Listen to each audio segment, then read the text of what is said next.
बिस्मिल्लाहिर्रहमानिर्रहीम अस्सलाम वालेकुम, welcome back E education channel. तो बेटा, जैसा हमने पिछले लेक्चर में जिक्र किया था कि हम नेक्स्ट टाइम मैथ स्पेक्ट्रोमेट्री पढ़ेंगे और आज बेटा हम पढ़ने जा रहे हैं मैथ स्पेक्ट्रोमेट्री। ये टॉपिक पढ़ाने से पहले मैं बता दूं आपको कि ये topic as a long question भी याद आ रहा है बहुत दफ़ा। वैसे इस चैप्टर में न्यूमेरिकल्स ज़्यादा इंपॉर्टेंस रखते हैं, लेकिन जब न्यूमेरिकल्स नहीं आते तो इस टॉपिक को ज़्यादा वर्थ दी जाती है। तो बेटा आज हमारा टॉपिक है मैथ स्पेक्ट्रोमेट्री। मैथ स्पेक्ट्रोमेट्री क्या है? ये एक टेक्निक है, एनालिटिकल टेक्निक है, जिसमें आप क्या करते हैं कि एक सैंपल के अंदर जितने भी पॉसिबल आइसोटोप्स होंगे उनको सेपरेट कर दिया जाएगा। ठीक है, जैसे बेटा हम बात करते हैं an analytical method use to measure the exact isotopes of the sample और एलिमेंट के एक एलिमेंट के अंदर जितने भी आइसोटोप्स होंगे उनको हम सेपरेट कर देंगे। क्योंकि अगर मैं आपको लोहे का टुकड़ा दिखाऊं इतना सा, तो आपको तो नहीं पता होगा कि इसके अंदर कितने आइसोटोप्स हैं। ठीक है, या कोई भी गोल्ड का दिखा दूं या कोई भी सैंपल दिखा दूं आपको, आप नहीं जज कर सकेंगे। जैसे कैडमियम का हमने देखे थे, कैडमियम हैज़ 9 आइसोटोप्स। कैडमियम का एक टुकड़ा ला दूं आपको तो आप नहीं उसको देख सकते कि इसके अंदर कितने आइसोटोप्स होंगे। उसको बेटा हमें एक मुकम्मल टेक्निक से गुजारना पड़ेगा, एक मेथड, एक काम करना पड़ेगा उसके ऊपर।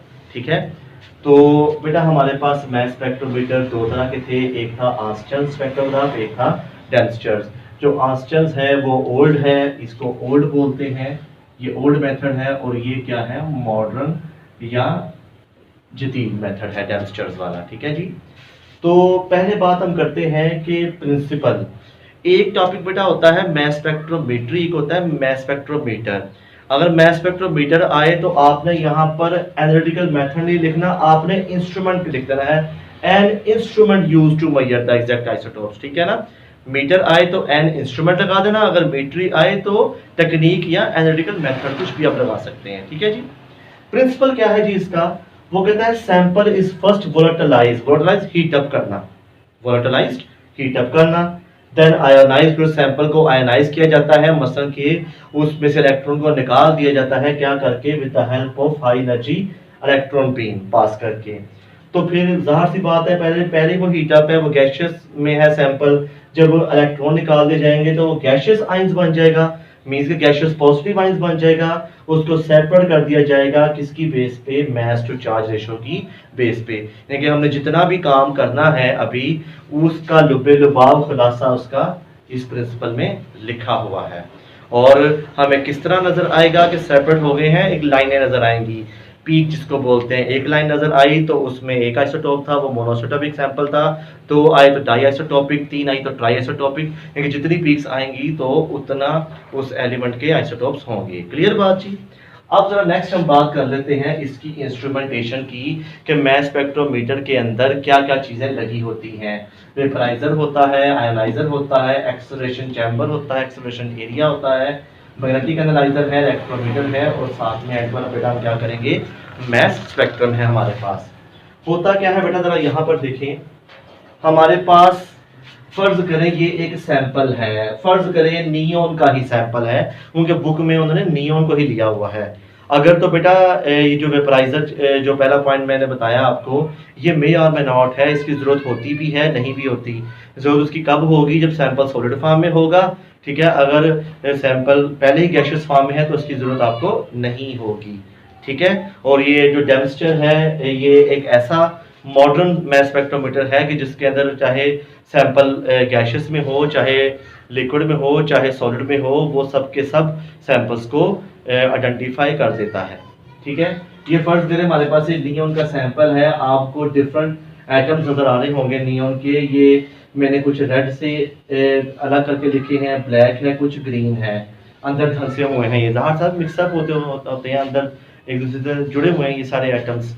Atom of the same elements है ना बेटा। ये सब आपको आइडिया दिया है। फर्ज करें कि सैंपल है, उसके अंदर जो रेड वाले एटम्स हैं उनका मैस एक जैसा है, ब्लैक वाले का मैस एक जैसा है, और ग्रीन वालों का मैस एक जैसा है, जो एंड पर जाकर आइडेंटिफाई हो जाएंगे, सेपरेट हो जाएंगे। जिससे आपको आइडिया दिया है कि ये सैंपल है, लेकिन आपको नजर नहीं आ रहे होंगे। ये जिस आपको समझाने के लिए है कि रेड वाले एटम्स का मैस अलग है, ग्रीन वाले का अलग है, और ब्लैक वाले का अलग है। तो बेटा आप करते क्या है, आप ये इनलेट से, ये ग्लास ट्यूब है, एवैक्यूएटेड ग्लास ट्यूब है जहां पे वैक्यूम पंप लगा है और प्रेशर इसके अंदर कितना है 10 की पावर -6 to 10 की power -7 tar at a very low pressure, ठीक है ना। अगर एयर का प्रेशर यहाँ पर बहुत ज्यादा हो गया तो एयर भी आयनाइज हो सकती है, इसलिए बेटा हमने एयर का प्रेशर बहुत कम रखा हुआ है। तो बेटा यहाँ से नियॉन गैस को आप एंटर करवा रहे हैं, ठीक है।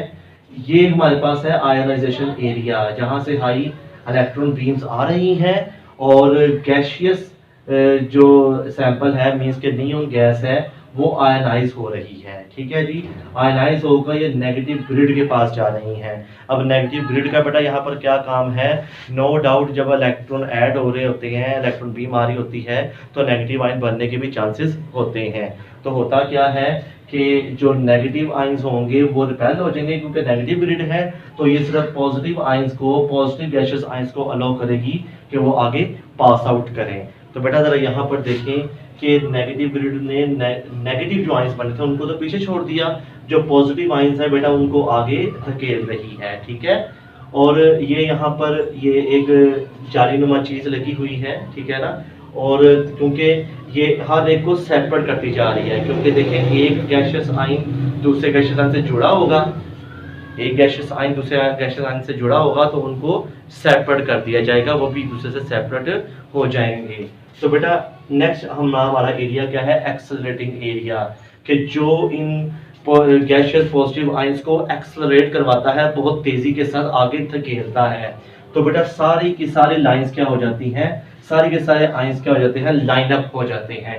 बेटा ये जो आपको एक रे नजर आ रही है, ये मैंने रे यहाँ पर उसको मैग्नीफाई किया हुआ है। जो रे आपको ये नजर आ रही है, सारे के सारे जो एटम्स थे सैंपल के अंदर वो लाइन अप हो गए हैं।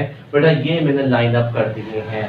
ये जो रेड वाले हैं इनका मैस एक जैसा है, ग्रीन वालों का मैस अलग एक जैसा है और ब्लैक वाले का मैस एक जैसा है। तो बड़ा जरूरी नहीं कि इस सैंपल के अंदर जितने मैंने आंसर लिखे हैं उतने ही होंगे। फर्ज करें 1 2 3 4 5 6 7 8 9 10 11 12 13 14, ये अगर 14 मैंने रेड कलर के आंसर लिखे हैं, मैंने कहा है कि एक जैसे हैं, ये 14 ना समझेगा, इसको 14 मिलियन बिलियन समझ लें, ठीक है ना। क्योंकि एक सैंपल के अंदर बहुत ज्यादा एटम्स होते हैं, बहुत ज्यादा आइसोटोप्स होते हैं, ठीक है ना। तो इसको 14 ना समझेगा, इसको 14 मिलियन समझ ले, 3 लिखे तो 3 बिलियन समझ लें, ठीक है ना। ऐसी बात नहीं होगी कि 14 ही होंगे, वो जैसे आपको समझाने के लिए मैंने आइडिया दिया था। तो बेटा जैसे ये लाइन इस एरिया में आएगी, जैसे ये लाइन इस एरिया में आएगी, इस एरिया को बोलते हैं मैग्नेटिक एरिया। और ये मैग्नेटिक एनालाइजर लगा हुआ है हमारे हाथ में, फील्ड हमने उस मैग्नेटिक फील्ड को सेट कर दिया हुआ है। और जाहिर सी बात है रेड वाले का या ग्रीन वाले का या ब्लैक वाले का मैच तीनों से डिफरेंट होगा। और जाहिर सी बात है तीनों का डिफरेंट है तो किसी एक का तो छोटा मैच होगा ना। तो सबसे पहले जो सी होगी वो छोटे मैस वाली लाइन आएगी, ठीक है।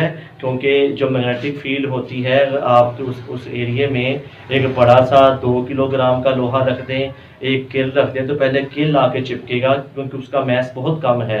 इस तरह इस सैंपल के अंदर जिस एटम्स का मैस सबसे कम होगा पहले वो वाली रे आ जाएगी।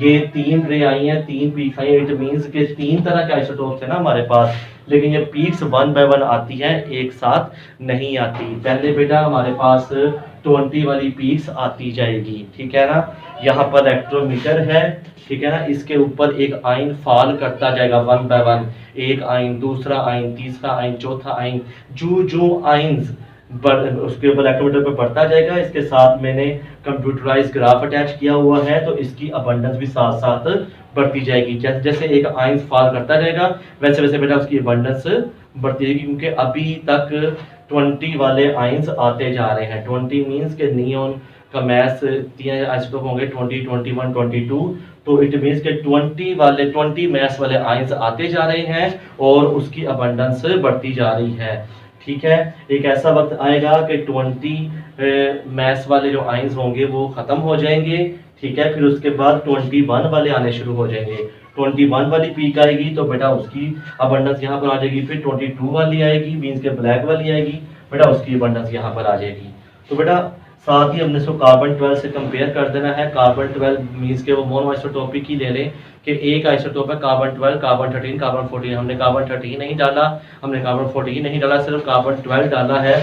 तो बेटा उसकी सिंगल पीक आएगी। सिंगल पीक क्या होगी, सारे के सारे यहाँ पर एटम्स क्या होंगे, 100% कार्बन 12 भी होंगे। तो बेटा ये हमने फिर इसको कंपेयर कर दिया कार्बन 12 के साथ कि अगर हम 20 वाली जब आती जा रही थी तो यहाँ पर आकर रुक गई है, तो वो थी हमारे पास 90.92% अबंडेंस थी। कार्बन 12 की तो 100% थी ना, तो कार्बन 12 से बेटा हमने कंपेयर किया कि यहाँ पे स्केलिंग कितनी बनी हुई है, 90.92 की।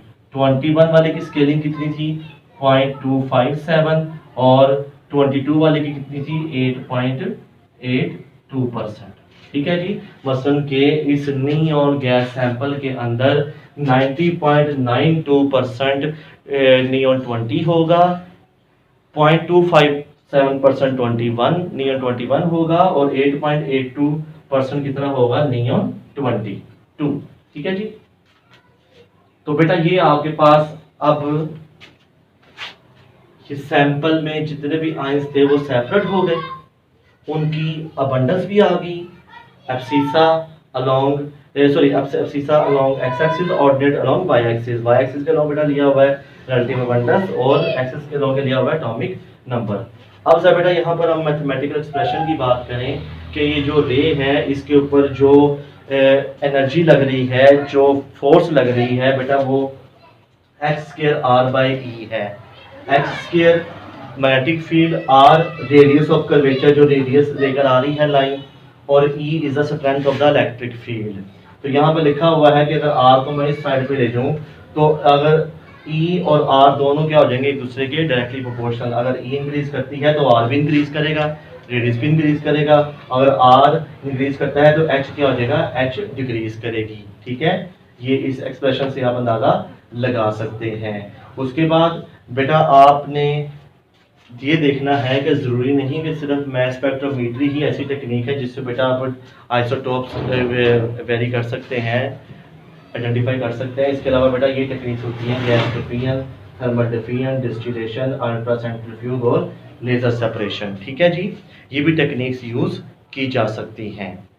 तो बेटा यहाँ से एक मुकम्मल एक टॉपिक ख़त्म हुआ मैस स्पेक्ट्रोमीट्री का।